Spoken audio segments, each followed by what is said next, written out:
Nelda doesn't know when her condition will worsen, but she and her family try to laugh and live as best they can. She was dying of an incurable disease, and yet today... Can I lift you? She's cured.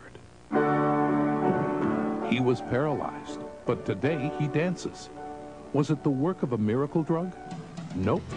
They swear it was done by hand.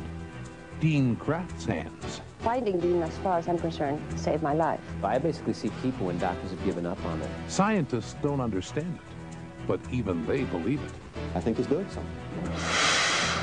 It's all in the public eye with Bryant Gumbel, featuring Bernard Goldberg, Maggie Cooper, Derek McGinty, Allison Stewart, and Peter Van Sant.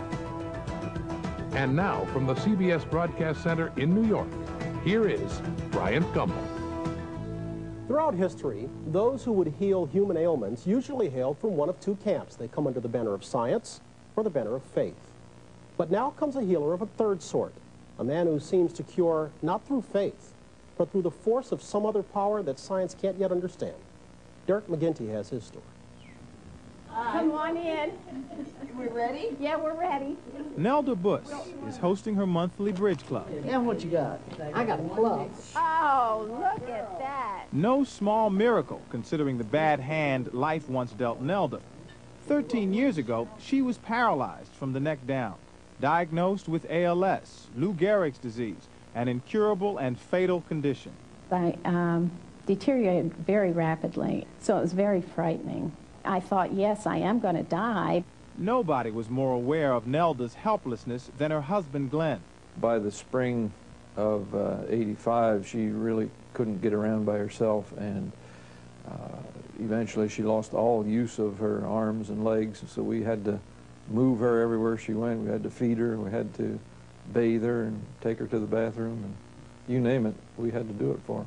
Her doctors told her that there was nothing they could do, and that she would remain permanently and totally disabled. Then, Nelda read about a man who claimed he could cure her. It meant traveling to New York for treatments with her husband, on and off, for a year.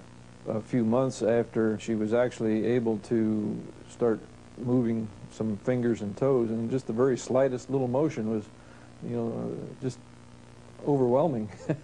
And miraculously, within that year, Nelda traded her wheelchair for a walker and started regaining her ability to function normally.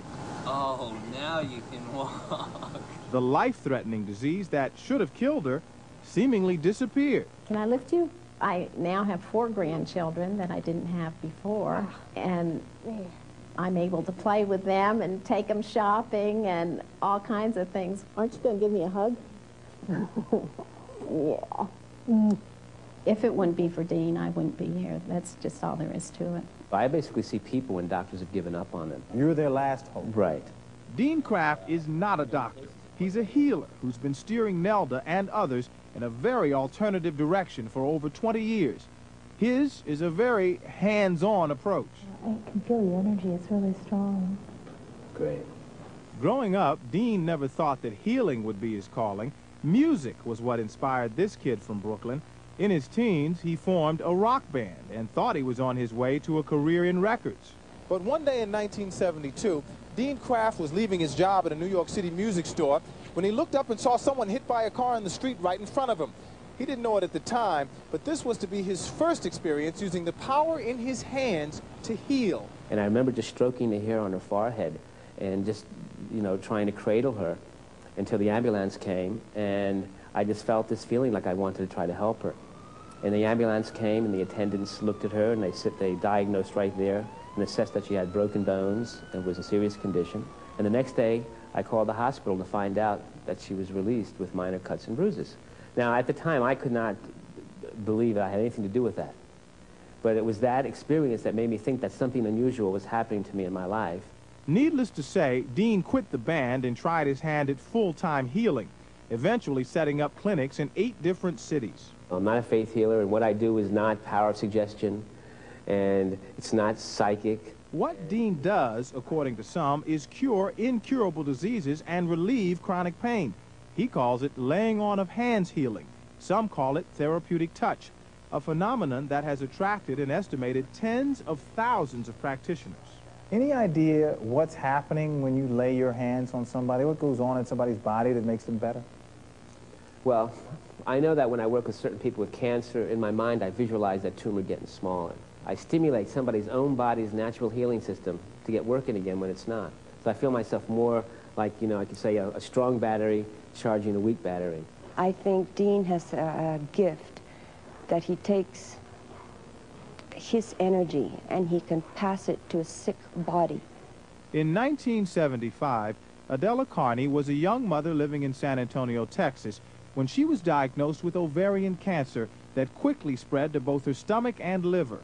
I was dying. The prognosis was bad. Adela sought out Dean, and after several months of healing sessions, she was declared cancer-free. And although she had extensive radiation and chemotherapy before her condition improved, Adela's not giving much credit to modern medicine. Finding Dean, as far as I'm concerned, saved my life. Dean has done a bit of scientific investigation of his own.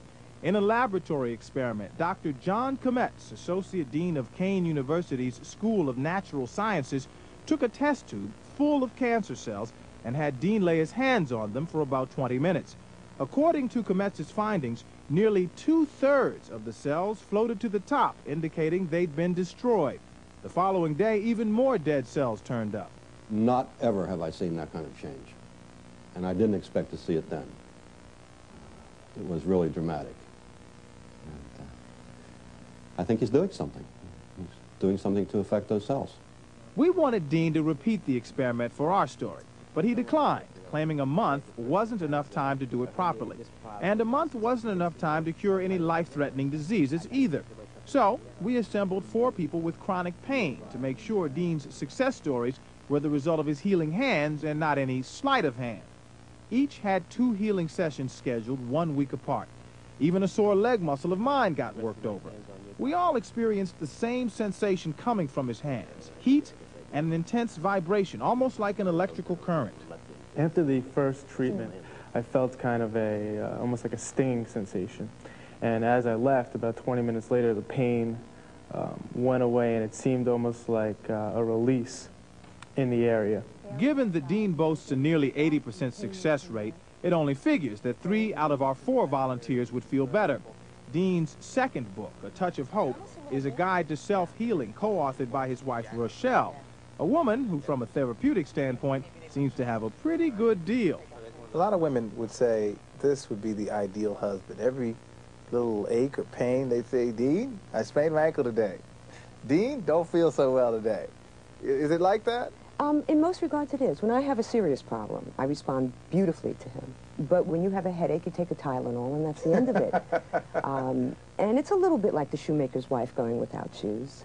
Like a shoemaker, Dean Kraft is in the business of repairing souls, energizing what he says is our own ability to heal ourselves. There's no denying, he claims, an impressive slate of achievements.